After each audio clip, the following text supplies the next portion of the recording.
Sir ಇಲಾಖೆಯ ಹೆಚ್ಚುವರಿ ಆಯುಕ್ತರ ಮೇಲೆ ಒಂದು ಆಣೆ ಅದೇನಾದ್ರೆ ರೂಟೀನಾಗ ಆಗಿರ್ಬೋದು, ಅದರಲ್ಲಿ ಏನು ನಾವೇನು ಹೇಳ್ಬೇಕು ಸರ್. ಎಟ್ ಎ ಟೈಮ್ 5-6 ಕಡೆ ಆಗಿದೆ ಸರ್. ಏನಾದರೂ ಈ ಥರ ಏನಾದರೂ ಮಾಡಿದ್ದಾರೆ ಗೊತ್ತಿಲ್ಲ. ಅದು ಇನ್ನೂ ನಿಮಿಷ ಆಗಬೇಕು. ಎದಕ್ಕೆ ಮಾಡಿದ್ದಾರೆ ಏನು ನಮಗೂ ಗೊತ್ತಿಲ್ಲ. ಅದು ಹೊರಗೆ ಬಂದ ಮೇಲೆ ಗೊತ್ತಾಗಲ್ಲ ಎದಕ್ಕೆ ಮಾಡಿದ್ದಾರೆ ಅಂತ. ಮಾಹಿತಿ ಬರೋರಿಗೆ ಏನು ಹೇಳಲಿಕ್ಕಾಗಲ್ಲ ಹಿಂಗೆ ಅಂತ ಸ್ಪಷ್ಟವಾಗಿ ವೇಟ್ ಮಾಡೋಣ. ನಾಳೆವರೆಗೆ ಗೊತ್ತಾಗುತ್ತೆ ಏನು ರೀಸನ್. ನಮಗೆ ಅದಕ್ಕೆ ಏನಾದ್ರು ಹೇಳಲಿಕ್ಕೆ ಅನುಕೂಲ ಆಗುತ್ತೆ. ಅಂದರೆ ಮತ್ತೊಂದು ಕಡೆ ಅಂತಂದ್ರೆ ಜಾರಕಿಹೊಳಿ ಕುಟುಂಬದ ಈ ಕಡೆ ನಿಮ್ಮ ಬಾಮೈದ ಬೇರೆ ಸರ್ ಅವರು ಇರ್ಬೋದು. ಅದು ನೋಡೋಣ. ಮಾಹಿತಿ ಬರದೆ ಏನು ಹೇಳಲಿಕ್ಕಾಗಲ್ಲ. ಯಾವ ರೀಸನ್ಗೆ ಅವರು ರೇಡ್ ಮಾಡಿದ್ದಾರೆ, ಅವ್ರು ಏನು ಕೇಳಿದ್ದಾರೆ ದಾಖಲೆ ಏನು ಅವ್ರು ಕೊಡಬೇಕು. ಮತ್ತೆ ನಾಳೆ ಮಟ್ಟ ವೇಟ್ ಮಾಡೋಣ. ಏನಂತ ಅರ್ಜೆಂಟ್ ಏನಿಲ್ಲ. ಇವತ್ತು ಅಟ್ ಎ ಟೈಮ್ 7 ಕಡೆನೂ ಆಗಿದೆ ಸರ್. ಯಾವ್ದಾದ್ರು 7 ಕಡೆ ಆಗಿರ್ಬೋದು, 8-10 ಆಗಿರ್ಬೋದು, ಅದು ಗೊತ್ತಿಲ್ಲ. ಟಿವಿಯಲ್ಲಿ ಬರ್ತಾರೆ, ನಾವು ನೋಡಿದ್ವಿ ಅಷ್ಟೇ. ಸೊ ನಾಳೆಗೆ ಅದ್ರ ಬಗ್ಗೆ ಹೇಳೋಣ. ಮಾಹಿತಿ ಸಿಕ್ಕಾಗ ಹೇಳ್ತೀವಿ.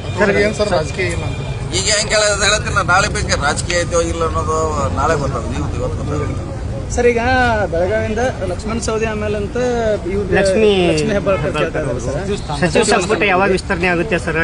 ಎಲ್ಲರೂ ಕೇಳ್ತಾರೆ. ಅಶೋಕ್ ಪಟೇಲ್ ಅದಾರ, ಮಾಂತೇಶ್ ಕೌಜಲ್ಗಿ ಅದಾರ, ಆಮೇಲೆ ಸೀನಿಯರ್ ಗಣೇಶ್ ಹುಕ್ಕೇರಿ ಅದಾರ. 5 ಜನ ಸೀನಿಯರ್. ಅದ್ರಲ್ಲಿ ಯಾರಿಗೆ ಸಿಗ್ತಿದೆ, ಯಾರು ಕೊಡ್ತಾರೆ ಹೈಕಮಾಂಡ್. ಸರ್, ಈಗ ಬಿಡದಿ ಟೌನ್ಶಿಪ್ ಏನಾಗ್ತಾ ಇದ್ದು ಅಲ್ಲಿ ಪ್ರಿಯಾಂಕಾ ಖರ್ಗೆ ಅವರು ಒಂದು ಹೇಳಿಕೆ ನೀಡಿದ್ದಾರೆ. ಇನ್ ಕೇಸ್ ಅಲ್ಲಿ ರೈತರು ಏನಾದರೂ ನಮಗೆ ಭೂಮಿ ಕೊಡಲಿಲ್ಲ ಅಂತ ಯೋಜನೆಯನ್ನ ಬೇರೆ ಕಡೆಗೆ ಮಾಡೋಣ ಅಂತೇಳಿ. ಅಂತಂದ್ರೆ ಎಲ್ಲೋ ಒಂದು ಕಡೆ CM DKC ಅವರ ಕನಸನ್ನ ಇದಾಗ್ತಾ ಇದೆ ಅಂತ ಸರ್. ಇಲ್ಲ ಗೊತ್ತಿಲ್ಲ, ನೋಡೋಣ. ಅದು ಚರ್ಚೆ. ನನಗೆ ಪೂರ್ತಿ ಮಾಹಿತಿ ಇಲ್ಲ. ಮಾಹಿತಿ ಹೇಳಲಿಕ್ಕೆ ಪ್ರಯತ್ನ ಮಾಡ್ತೀವಿ ಸರ್. ಸಂಪುಟ ವಿಸ್ತಾರ ಜನಕ್ಕೆ ಯಾವಾಗ? ಅದೇ ಹೇಳಿದ್ರಲ್ಲ, ಮುಂದಿನ ಇನ್ನೂ ಲೇಟ್ ಆಗ್ಬೋದು. ಈ 30 ಹಿಡಿದಿದ್ದು 30 ಆಗೋ ಲಕ್ಷಣ ಇಲ್ಲ. ಜುಲೈದಲ್ಲಿ ಆಗ್ಬೋದು ಸರ್. ಕುಡಿಯುವ ನೀರಿನ ಸಮಸ್ಯೆ ಆಗ್ತಾ ಇದೆ ಸರ್. ಹಿಡಕಲ್ ಡ್ಯಾಮ್ ಮಳೆ ಆಗದೆ ಇದ್ರೆ ಇನ್ನು ಹಿಡಕಲ್ ಡ್ಯಾಮ್ನಲ್ಲಿ ಕುಡಿ ನೀರ್ಲಿಕ್ಕಿದೆ, ಇನ್ನೂ ಇಟ್ಟಿದ್ದೀವಿ. ಆದರೆ ಈ ಬೆಳೆಗೆ ಭೂಮಿಗೆ ಕಷ್ಟ ಇದೆ. ಸೊ ನೋಡೋಣ. ಇನ್ನೂ 15 ದಿವಸವರೆಗೆ ತೊಂದರೆ ಆಗೋಲ್ಲ ನೀರಿನ ಸಪ್ಲೈ. ಅದಾದಮೇಲೆ ಮಳೆ ಆದರೆ ಎಲ್ಲ ಸರಿ ಹೋಗ್ತಿದೆ. ಇಲ್ಲ ಸರ್ಕಾರ ಚಿಂತನೆ ಮಾಡೋದು ಪರ್ಯಾಯವಾಗಿ ಏನು ಮಾಡೋದು.